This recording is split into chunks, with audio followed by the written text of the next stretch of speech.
बिहार विधानसभा चुनाव में मतदान की प्रक्रिया पूरी हो चुकी है। दूसरे चरण का मतदान मंगलवार को हुआ, जबकि पहले चरण का मतदान 6 नवंबर को हुआ था।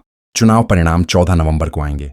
इस चुनाव में दो गठबंधनों सत्तारूढ़ एनडीए और महागठबंधन के बीच अहम मुकाबला है। वहीं तीसरा दल जनसुराज भी पहली बार चुनावी मैदान में है। एनडीए गठबंधन में 5 दल शामिल हैं। टोरारे सीटों वाली बिहार विधानसभा के लिए बीजेपी और जेडीयू 101 सीटों पर चुनाव लड़ रही है।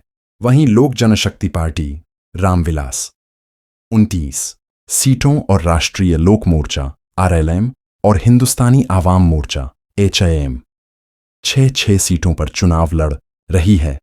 दूसरी ओर महागठबंधन की ओर से सीट बंटवारे की घोषणा नहीं की गई थी। महागठबंधन में राष्ट्रीय Janata Dal, Congress, CPI, ML, CPI और विकासशील इंसान पार्टी वीआईपी हैं।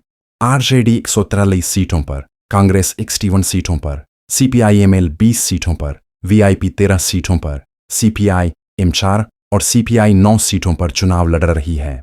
बिहार चुनाव में मतदान समाप्त होने के साथ ही अलग अलग एग्जिट पोल आने शुरू हो गए हैं, जिसमें अधिकतर एग्जिट पोल में एनडीए गठबंधन के जीत के दावे किए गए हैं। कई बार एग्जिट पोल और अंतिम में परिणामों अंतर देखा गया है, इसलिए यह साफ करना जरूरी है कि ये अंतिम परिणाम नहीं है। 2 चरणों में हुए मतदान के बाद बिहार में मतों की गिनती 14 नवंबर को होगी और भी आखिरी नतीजे सामने आएंगे। एग्जिट पोल क्या होता है और कैसे किया जाता है? एग्जिट का मतलब होता है बाहर निकलना, इसलिए एग्जिट शब्द ही बताता है कि यह पोल क्या है।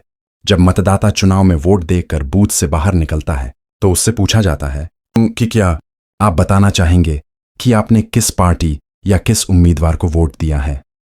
एग्जिट पोल कराने वाली एजेंसियां अपने लोगों को पोलिंग बूथ के बाहर खड़ा कर देती हैं। जैसे जैसे मतदाता वोट देकर बाहर आते हैं उनसे पूछा जाता है कि उन्होंने किसे वोट दिया।